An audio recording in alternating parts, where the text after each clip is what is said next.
कहानी शुरू करने से पहले अगर आपने हमारे चैनल को अभी तक सब्सक्राइब नहीं किया तो सब्सक्राइब कर लीजिए और बेल आइकन दबा दीजिए। अगर ये वीडियो पसंद आए तो लाइक का बटन दबाना ना भूलें। इस फिल्म की शुरुआत होती है एक बर्थडे सेलिब्रेशन से। आज एलिस का 50वां बर्थडे है। एलिस ने सालों पहले जॉन से शादी की थी। जॉन पेशे से फिजिशियन है। एलिस भी कोलंबिया यूनिवर्सिटी में प्रोफेसर है। इस कपल के 3 एडल्ट बच्चे हैं। ये सभी साथ में एलिस का 50वां बर्थडे सेलिब्रेट कर रहे हैं। एलिस की छोटी डॉटर लीडिया एक्ट्रेस है। कई प्लेज में पार्टिसिपेट कर चुकी है। एक दिन जब एलिस यूनिवर्सिटी में लेक्चर दे रही है तभी अचानक से उसे एक वर्ड याद नहीं आया।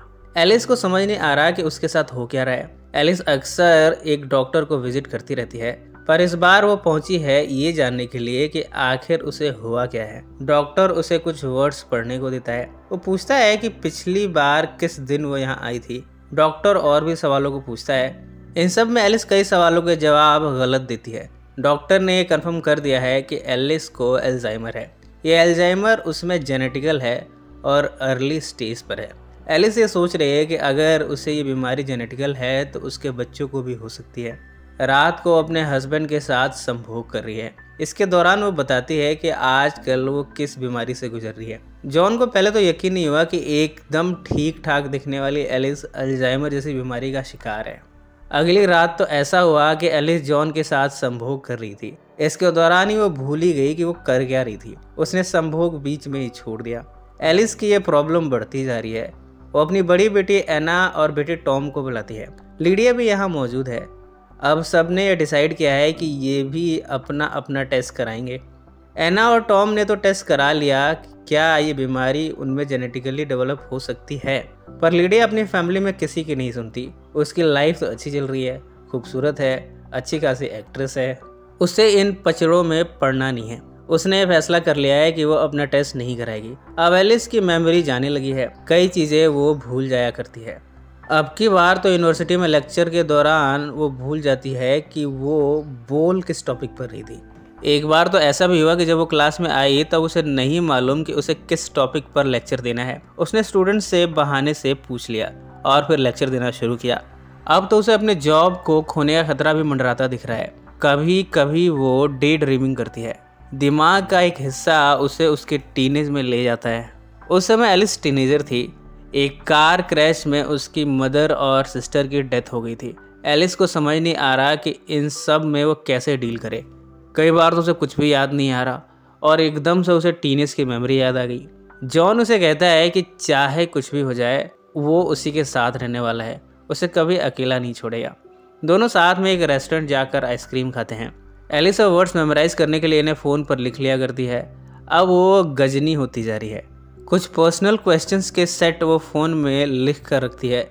इन सवालों के जवाब वो रोज़ सुबह उठकर खुद को ही देती है। कुछ दिनों के बाद वो इन सवालों के जवाब भी भूल गई है। उसकी प्रॉब्लम और भी सीरियस होती जा रही है।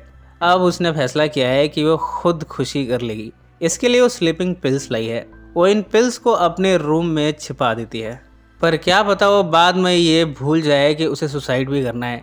इसके लिए उसने खुद की एक वीडियो रिकॉर्ड की है जिसमें वो कह रही है कि उसे खुदकुशी करना है। बाद में वो इस वीडियो को देखेगी और उसे याद आ जाएगा कि उसे खुद को मारना है। अब जब प्रॉब्लम इतनी बढ़ गई है तो जॉब का बने रहना भी बहुत मुश्किल है। उसकी जॉब चली गई है। घर पर वो ये भूल गई कि बाथरूम कहाँ है। उसने अपने पैंट में ही टॉयलेट कर दिया। एक बार तो लीडिया के प्ले को भी देखने गई। उसे याद ही नहीं आ रहा कि इनमें से स्टेज पर लीडिया कौन है। अब वो अपनी डॉटर्स को भी भूल जाया करती है। जॉन को मिनेसोटा के मे क्लिनिक से जॉब ऑफर आया है। वो वहाँ जाना चाहता है। एलिस उससे रिक्वेस्ट करती है कि वहाँ नहीं जाए। वो उसे इस जॉब को पोस्टपोन करने को कहती है, पर जॉन कहता है कि वो ये जॉब ऑफर कैसे ठुकरा दे। आजकल वो एलिस को कपड़े पहनाता है, उसे बाथरूम तक ले जाना, उसकी सारी चीज़ों का देखभाल करना, ये सब अब जॉन का काम है। अब तो सारी दुनिया को पता चल चुका है कि एलिस को अल्जाइमर है। एक कॉन्फ्रेंस में एलिस को अल्जाइमर पर अपने एक्सपीरियंस के बारे में लेक्चर देना है। एलिस ये लेक्चर देने जाती है। वो इसके नोट्स लाई है, पर लेक्चर के दौरान वो भूल जाती है कि उसने क्या क्या बोल दिया है और क्या बोलना है। वो जो भी कुछ बोल जाती है उस पर मार्कर से हाईलाइट करती जा रही है। इससे उसे पता चलेगा कि इन बातों को वो बोल चुकी है। उसकी स्पीकिंग स्किल्स से खुश होकर यहाँ सभी उसे स्टैंडिंग ओवेशन देते हैं। एलिस को अपने फ़ोन पर लिखे सवालों का जवाब देने में कठिनाई होती है। एक बार तो उससे फ़ोन खो गया। उसकी प्रॉब्लम और भी बढ़ गई, वो डिप्रेशन में चली गई। जॉन को ये फ़ोन फ्रीज़र में मिला है और वो भी 1 महीने के बाद। पर एलिस को लगता है कि इस बात को सिर्फ 1 ही दिन हुआ है। एना को न्यू बॉर्न ट्विन हुए हैं।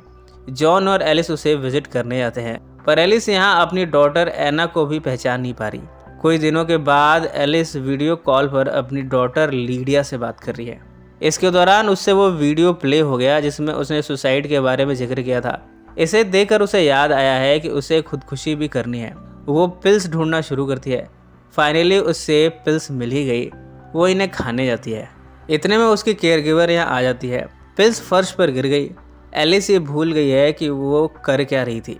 लीडिया अपनी एक्टिंग के सिलसिले में कैलिफोर्निया चली गई है। जॉन को भी अपनी बीवी के हालात देखे नहीं जा रहे। वो मिनेसोटा चला गया। एलिस अब अकेली है। लीडिया अपनी मदर की केयर करने के लिए वापस अपने मदर के पास आई है। अब लीडिया एलिस के साथ हमेशा रहती है। अपनी मदर से बातें करते हुए वो अपनी एक प्ले एंजल्स इन अमेरिका की लाइंस बोल रही है। एलिस से वो पूछती है कि ये लाइंस किस बारे में है। एलिस को कुछ नहीं मालूम कि उसे क्या कहना है। वो कह देती है लव। और इसी नोट पर ये फिल्म समाप्त हो जाती है। सो फ्रेंड्स, फिर मिलेंगे ज़िंदगी के किसी नए मोड़ पर।